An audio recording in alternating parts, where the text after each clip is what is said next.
Okay, Rabbi say, so before we start Tfilas Behab, the Baruch Hashem, a few people sent me videos of at least our vice president, not just our vice president said thank God, but the vice president also had an amazing speech, that the incredible speech, mamash, religious speech about the kesher of the United States with Israel, and especially understanding the Yerushalayim Kodesh, how significant it is to the Jewish people, and actually ended off with a pasuk Yimitzian Teitze Torah Dvar Hashem Yerushalayim. So this is already Gevaldik Simonim.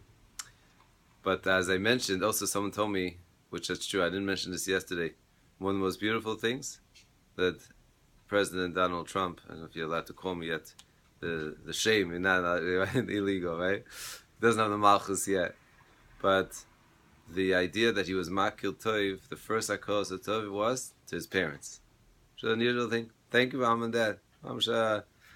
And so happens to be halachically, there were a few shilas that I got yesterday on hakaras toiv and in kibbud avim. One shaila, interesting shaila, which happens a lot, is someone has a battle, so to speak. His father wants him to do something, and his child wants him to do something at the same time. The Gemara already discusses in Kiddushin, if the mother asks and the father asks at the same time, who do you take care of first? But the father and the son, it doesn't really say. And this could be very tricky. So this I'm going to let the Olam tracht a little bit. Think who comes first. But there's another shaila that I got also, the Gabe Hakaras hatov. Hakaras hatov, the most basic Hakaras hatov is when a person says thank you to the Rabban Shalom. So when it comes to benching, so a lady asked me the following shaila, and I think it's important to mention this because there's a little bit of a misconception. Her question was like this, which happens, of course, ladies taking care of kids, etc. Happen to men too, believe me.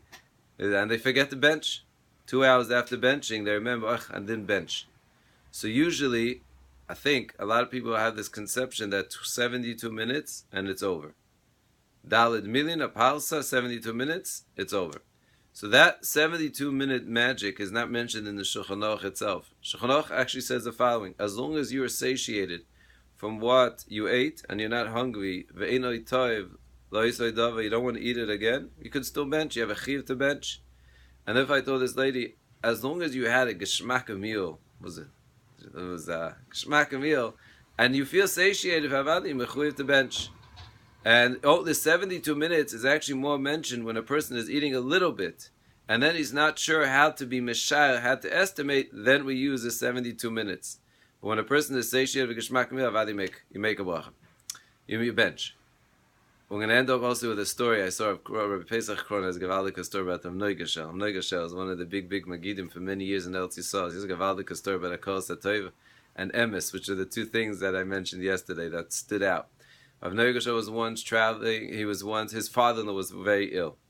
Anyway, he went to the hospital. He sat by the hospital the whole night. The nurse and everyone told him, listen, why don't you go home? He said, no, I have to stay by, it's nothing like a family member staying by the father-in-law. He stayed the whole night. Of course, in the morning, he had to go to Yerushalayim to give shir. And he was very, very tired, but he figured he'll make it. Anyway, he gets into the car, and there's pkak, pkak, pkak, pkak. There's a lot of traffic, as is many times. Anyway, he slowly is dozing on. Suddenly, the next thing he knows he's going over the cliff. Imamish tumbles down into the valley, and miraculously, Baruch Hashem, he opens his eyes. Other than a little bit bruised, he's okay. The door is actually jammed, and then he can't get out.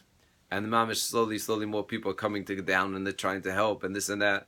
And right before the police and the ambulance and everything shows up, one of the people there that decided to give it unsolicited advice says, by the way, don't tell the police that you fell asleep, because they'll take away your license and you'll get the knas and you this and this. Anyway, that was the quick advice. They said, don't tell them they fell asleep. Anyway, the policeman comes, asks Rav Noiger what happened, and this night says, you're not going to believe it, but I stayed up the whole night with my father-in-law, and then I thought I was going to make it to Sham, and I fell asleep.